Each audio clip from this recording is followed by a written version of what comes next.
Welcome back to another episode of the 2Ballers podcast featuring me and my boy H2. It's finally that time. The college football national championship game is here. We got Indiana and Miami facing off. This playoff was crazy, and now we are down to our final two teams to see who is going to come away with the victory. Yeah, I feel like this playoff has definitely been better than last year's for sure. We've had some more exciting games that have come down to the last play, have come down to the fourth quarter. I think in particular, you look at some of the games that Ole Miss has been in. They played really two thrillers against Georgia and Miami. Even the Miami Ohio State game was a really good game, as well as the Texas A&M Miami game. There has been like some really good games in these playoffs. I will say probably not so much on the other side of the bracket. The kind of only good games that was really Alabama, Oklahoma.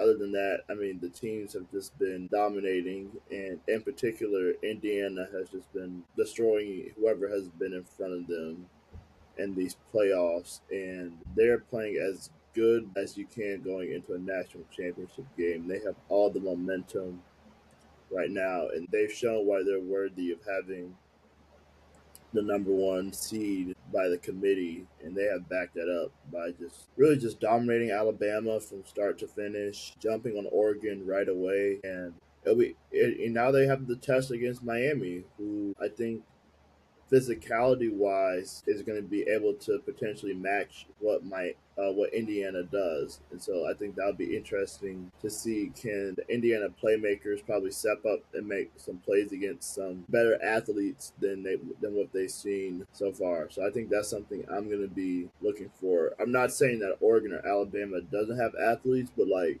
Miami got some dudes, and Alabama, as good as they were lacking that. Yeah, they struggled for sure. Oregon just couldn't protect Dante Moore.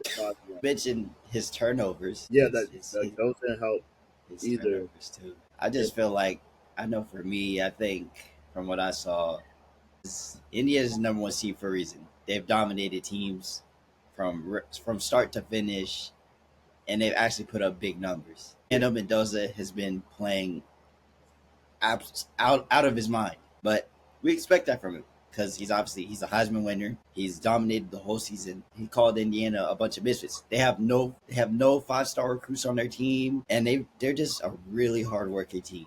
They're very sound offensively and defensively. They get stops when they need them, and they can get the ball down the field very, very efficiently. I think that's going to be the key for Indiana as they go and play Miami, because I know Miami's defense is also very good. I know they're very good. But I am watching out for Malachi Tony for sure. I've been saying he was a stud all year. True freshman, wide receiver. He's gonna be one to watch out for. So I'm definitely looking out for him to see his impact. And then of course Carson Beck. But my thing is with Carson Beck is his consistency. Like he might have just made it here to the national championship, but don't get me wrong, he's had some good games, but like they aren't he wasn't as efficient in the games. I'm wondering if these same inconsistencies are going to come up as they play a really tough Indiana defense, and seeing as though how much pressure he's going to have to deal with, because that Indiana defense is also very tough. Defensive coordinator Brian Haynes has done a really good job. One thing about Indiana, they get after the quarterback. If you look at the Big Ten championship game, how they were able to get after Julian Sain and make him uncomfortable. They're able to get after Ty Simpson against the Alabama offensive line that was not the greatest going into that game anyway, but still just dominated them. They just absolutely dominated Oregon's offensive line, who was very physical. And I think the very telling thing was that in that first game between Indiana and Oregon was actually a very close game. Indiana won by 10. You look at the second time they matched up, they wasn't even close. The game was over at halftime. Right. It was 35-7, which I thought was insane. I'm not gonna lie to you. Everybody was talking about, yeah, this is gonna be the game of the year. I even said that. I had Oregon winning. Well, you had Oregon. I thought that could have been a potential game of the year, and it flopped. Yeah, that was a terrible performance. I just feel bad that Oregon's offensive line couldn't protect Dante Moore so he could get going. But Man, that Indiana defense is something else, and their offense is just as good. Moving on. In terms of our brackets and how everything played out. Bad. Yeah, it was Actually, really let's put things into perspective, though. Listen, okay. Break it down. I'm speaking for myself. So listen, I did good in the first round. The only thing I had wrong was Texas A&M and Miami. Second round wasn't bad either because I had Oregon winning, I had Indiana winning. The thing is, I had Georgia being Ole Miss, which I did not see. But I don't think anyone saw Trinidad Chambliss having the game of his career um, on Game that of his life. stage. Yeah, that was one of the best performances I think I've ever seen. Like just the plays he was making, especially that drive where it looks like he's about to get sacked. Throws a shovel pass to Keywan Lacey, and then he throws another pass on the run, moving to his left to pick up a first down. And he's scrambling right and throws the long pass. I think he had the touchdown pass on that drive too. But that drive was just incredible. And then to get Ole Miss into position, into field goal range to take the lead, Trinidad, that was just amazing to watch. Once again, I didn't see Ohio State going down to Miami either. I thought Ohio State would be able to handle the Miami's physicality, but they weren't. And so on one side of the bracket was just completely messed up. The other side, I had Oregon and Indiana. And I thought, following the trends is like the team that had lost the first matchup had won the second matchup. And so I was thinking, okay, Oregon's going to be able to, bounce back and, get the win. And Indiana had other plans, and they shut that down real quickly. In the grand scheme of things, I have like one side right, the whole other side completely just messed up. But that's the game of football for you. Like it's so unpredictable. Like you don't see Trinidad Chambliss going off against a Georgia defense that's supposed to be elite. And to your point, he did just that at the game of his life. My bracket, however, I had Oklahoma beating Alabama. That was the case to start off the game. They were up, 17-0 at halftime? 17-7, something like that? 0 first quarter. Alabama spotted them 17 points, and they still came back and won. So I was wrong off the rip. Alabama beat Oklahoma.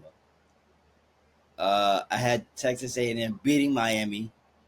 That didn't happen. So I was 0 for 2 off the rip. Then I had Georgia beating Ole Miss, and that was that. Both had Ohio State. We both had Ohio State, and I don't know, Ohio State, it's like, I know for me, I like to talk a lot about these good teams. I gotta stop gassing up all these good teams when they are playing good in the regular season, because come the playoffs, they don't play good. Ohio State and Alabama, I gassed them both up, and I gassed Georgia up too. Okay, And I would say about Ohio State though, they were defending champs. Okay, but like, is that not the expectation? Is he not? That's the expectation every year. Yeah, Right. yeah, that's the same expectation at Georgia. That's the same expectation at Alabama. Now, I would say Kirby has created that expectation at Georgia to where there's the expectation is we win a national championship, or the season didn't go as we would have wanted it to. At Alabama, that's always been the expectation. At Ohio State, that's always been the expectation. I gotta stop gassing these teams up, because every time I gas them up, I get disappointed, and they start playing. They start playing bad. It's okay, guys. He's just mad his team lost. But I will say this, Kellen. At least one of your teams is in the national championship. So you have that going for you. Thank God. Shout out Fernando Mendoza. Now, just wanted to kind of preview a little bit of the national championship game, which is crazy enough. It's in Miami, at Miami Stadium, and they're going to be the road team. Obviously, it's in their stadium. It's in Miami, so they will have a majority of the fans. So, There's a lot of Indiana fans will make the trip too, because a lot of the Indiana football fans have never experienced this before. Like, right. like they're not a football school; they are a basketball school that is Exactly. turned into a football Exactly. school. Exactly. Kurt Signetti, who's done an incredible job in his 2 seasons, and his only losses have come at Ohio State and then at Notre Dame in the first round of the playoffs last season. And he has them on a path to be an undefeated national championship and to go through not an easy schedule at all. Like you had to play at Oregon, you had to go at Penn State when they were playing much better after fired James Franklin. They beat Ohio State in the Big Ten championship game. You face an Alabama team that we know have the issues, but it's still Alabama. And Right. the mystique of Alabama, and Signetti shut that down. and then you play an Oregon team who you had beat already, and you beat them again by even more. Yeah, they blew them out the water. I, for one, was not expecting At that. the end of the day, the thing about Indiana is they're built on the O line and D line, which is the most important part in football. So if you can get after the quarterback and then protect your quarterback and then be able to run the ball too, then you're going to be fine. Because Indiana has the playmakers outside, like Charlie Becker, and they have the tight ends where if they just give Mendoza time, the receivers are going to get open. Like Hey, don't sleep on Elijah Surratt now either. that's true. You give those weapons time to get open, they're going to get open. Mendoza's going to find them as long as they have time. And you see the type of players who Kersignetti is able to get, and these teams remind you, to me, a lot of those good Alabama teams where Kersignetti spent time as Alabama as a recruiting coordinator, so Right. he knows what it takes to win championships. He knows the type of Mhm. players it takes to win championships. I think that plays a factor too. Just his mindset of never getting too excited, just having that even keel, emotion throughout the game, and understanding, okay, the next play, the next series, we're gonna keep coming until the zeros on that clock. They are a relentless football team. It doesn't matter what the score is, they're going to hit you. They're going to keep attacking you, and they get that from their coach. Yeah, yeah. I mean, like you hit the nail on the head. They're never gonna be satisfied. You can't get too high, you can't get too low. You just got to stay present in the moment. I just feel like with Miami though, my only thing is Carson Beck. Like it's just been his inconsistencies throughout the whole season. He's been up and down quarterback. He's had games where he's played really well and was really efficient, but then there were times where he's played not as good and probably had a couple like interceptions or bad throws here and there. And so it's like I'm interested to see how his inconsistencies are going to play a factor and how he's going to respond to this dominant Indiana defense, especially with the weapons that he has, especially in Malachi Tony and TJ Daniels, Mark Fletcher as well. I'm excited to see how Miami responds and attacks this Indiana defense and And how. you know, I think it comes down to though is can they protect Carson Beck? That's going to be the first big thing. Because if you could give him some time, he's going to be able to find some open guys. Hmm. And Hmm. I think, but also Carson Beck, you've seen him where he still has time and he makes bad decisions. So it's like Exactly. That's you don't know which Carson Beck you're going to get in this national championship game. I feel like the pressure is kind of even because Miami, you're in your own backyard. At your right. stadium in Miami, you have all these famous alums. Like the U is back now. People are excited about Miami football, and then you just have this team from Indiana coming in here to just hit you for 60 minutes, and it comes down to can they protect Carson Beck at the end of the day. And then also for Miami is can they find a way to pressure Fernando Mendoza with their front seven? How will Fernando Mendoza respond being uncomfortable? Like I don't think we haven't seen him probably a little bit in the Ohio State game and probably Oregon and a little bit of Penn State where he was uncomfortable. But other than that, Hmm. he's had clean Hmm. pockets to be able to throw the ball, to go through off his reads and throw the ball. But can that Indiana offensive line protect against the best front seven I think they faced the whole season? Oh, most definitely the best front seven this season. And so I think that's what I'm looking at as well. Is can Miami find a way to create some turnovers against the Indiana team? Can they get Indiana in third and long where they can bring that pass rush and really make things uncomfortable for Fernando Mendoza? You see who they got on their front seven. They got Ruben Bain. Ruben Bain was killing it defensively. I won't even lie to you. Reckon Ruben half Bain, Ole he's Miss. he's And been. Ohio State, in particularly Ohio State. Yeah, Like exactly. Like Ruben Bain is a special talent. He's been able to, attack the quarterback, get to the quarterback, and really make his presence felt. But I think it's about that time we make our predictions for the 25 national championship game between Indiana and Miami. H2, who you got? two really good teams. Two really good coaches too, with Mario Cristobal and Chris Ignetti, two former Nick Saban assistants. Mario Cristobal's done an amazing job at his alma mater and getting them back in this position to a national championship game. It's tough.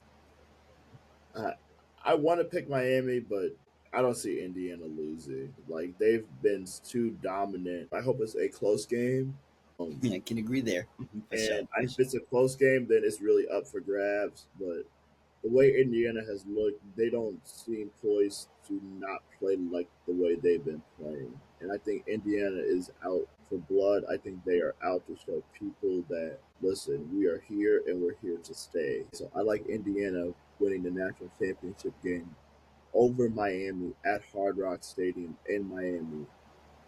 Mm-hmm. I mean, hey, like you said, it's two great coaches. Can't forget about Michael Irvin on that Miami sideline, though. He's been the most entertaining part of college football. I can say to you, Michael Irvin, he's been the best. He's been one of the most entertaining parts of the playoffs, especially after seeing Miami win. Him doing, doing his stuff with the belt and all that, and all the different stances he gets in during the game. He's all the way down on the sidelines. He's acting like he's the coach. Like, I hope they mic up Mike Irvin for a national championship game. Michael Irvin. I hope that would, hey, that that would would, draw crazy ratings. I can't lie. hey, that would be a sight to see if Michael Irvin was mic'd up on that sideline. But I mean, like you said, it's really hard to go against Indiana. They've shown how dominant of the team they are for the entire season. That just shows like how dominant of a team they are. Like I said, they have no 5-star recruits. Fernando Mendoza called themselves a bunch of misfits after the Alabama game. Like they're a bunch of misfits, but they're hardworking. Like I don't think they're misfits at all. With the way they've been playing, absolutely not. They've been dominant from start to finish. Just hard-nosed defense, really aggressive defense, really efficient offense, getting the ball down the field. And I just think Indiana is going to be too much for Miami's offense and Miami's defense with how dominant their defense is and how high powered their offense is. Because you know, one way or another, their defense or their offense are going to be able to make plays one way or another. It is going to get to a point where it gets too much for Miami, and Miami might not be able to respond. Even though I know that Miami has some great talent, I just don't see them winning. Now we both could be proven wrong, and Miami shocks us out of nowhere. I just think with how dominant Indiana has been, they're out for blood, and they want this championship more than anything. And I know Miami has to like claw and earn their way to get here. I just don't know if they're ready for Indiana. Like I know they'll be ready come game time. Are they really ready to face how dominant of an offense Indiana has and how dominant of a defense they have? I think Indiana's got a point to prove. Like they've had a point to prove all season. Here's where they finish it. They put their stamp. They get their stamp of approval. Win the national championship. And I also think with this win that Indiana cements himself as one of the best college football seasons of all time. If you look at if you look at it though, their margin of victory in the playoffs so far has been plus, and their two games have been a combined plus 69. Mm-hmm. Like, and they have dominated. Like, they're dominating to levels like that, like the 2019 LSU team. I'm about to say they about to start drawing comparisons. Joe Burrow, Jamar Chase, Justin Jefferson, Clyde Edwards-Helaire, Justin Ross. Like Joe Burrow just had options to be like, okay, I'm gonna throw it to Justin Jefferson this play. Okay, Jamar Chase this play. Thaddeus Moss at tight end. Like he just had options, and they just dudes who can make plays. And Indiana is just like that. And LSU dominated too. Like they dominated teams that year too. They went on the road to Tuscaloosa and beat Alabama. They destroyed Oklahoma in the CFP semifinals. Like absolutely destroyed them. And then they beat Clemson by a really good margin. Like Clemson hung in there with them, but LSU still kind of dominated that game. Like the score was not indicator of how that game was. Like that game felt like a blowout. Like I remember watching that game. Like LSU really just dominated that game. It didn't show on the scoreboard, but they really dominated that game. And so I think I think Indiana puts them in that category. With the way they've played and the way they've dominated. Throughout these playoffs, and I think in particular, you look at the path they've had to take to get there as well. That's definitely understandable. Hey, this has been episode 8 of the 2Ballers podcast. We want y'all to enjoy the national championship game. Let us know who y'all got. You know what I'm saying? We want you to enjoy it, of course. We hope it's a good game. Subscribe for more content on the way. This has been episode 8 of the 2Ballers podcast featuring me and my boy H2. And we out, man. We out.